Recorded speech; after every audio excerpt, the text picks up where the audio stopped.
m'appelle Maxime Fontrin et j'ai été diplômé de l'AELA en 2019. Je m'appelle Mégane et j'ai été diplômée en 2017. Alors aujourd'hui, je travaille au CRIBC. Je réalise des analyses chimiques de composition de matériaux réfractaires et dans le domaine du verre, ainsi que des essais physiques. Aujourd'hui, je travaille au CRIBC et je suis technicienne recherche. Donc je travaille sur différents projets de recherche qui sont en cours. Mon travail est très varié. Si je prends l'exemple de l'ICP, on commencera par un broyage pour préparer l'échantillon. Ensuite, une attaque acide, une fusion alcaline pour la mise en solution. Enfin, on passe la solution à l'ICP et on traite les résultats obtenus. Donc je peux passer d'une tâche de polissage à une tâche de fabrication additive. Donc la fabrication additive, c'est fabriquer des pièces couche par couche.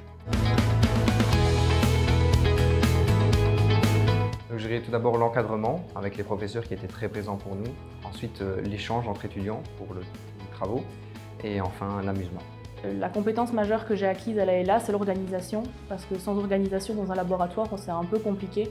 Il faut vraiment être rigoureux dans ce qu'on fait. Alors, des techniques de laboratoire comme la mise en solution, la mise au trait et les dilutions, je les utilise tous les jours.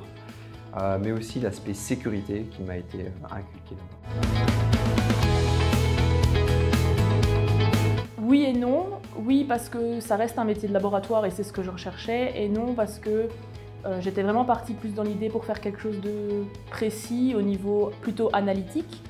Mais au final, c'est un boulot qui me plaît très fortement. J'étais vraiment fan du travail de laboratoire.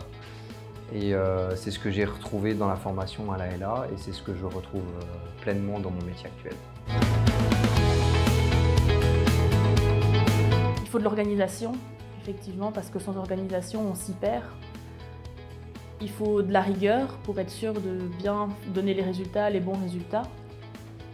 Et il faut de la patience parce que parfois les résultats n'arrivent pas comme ça, il faut pouvoir trouver des chemins alternatifs. Alors je dirais la rigueur et la précision, ainsi que l'organisation pour le travail en laboratoire et la curiosité pour ne pas s'ennuyer dans le métier. Alors studieux, parce qu'il a fallu malgré tout étudier, même si ce sont des études qui nous plaisent, il faut quand même étudier. Amusant, parce qu'on a rencontré des gens très chouettes et qu'on a pu s'amuser lors des séances de laboratoire, on a pu nous laisser faire un peu ce qu'on voulait. Et enrichissant parce qu'on a découvert énormément de techniques, on a découvert énormément de façons de faire et c'était génial.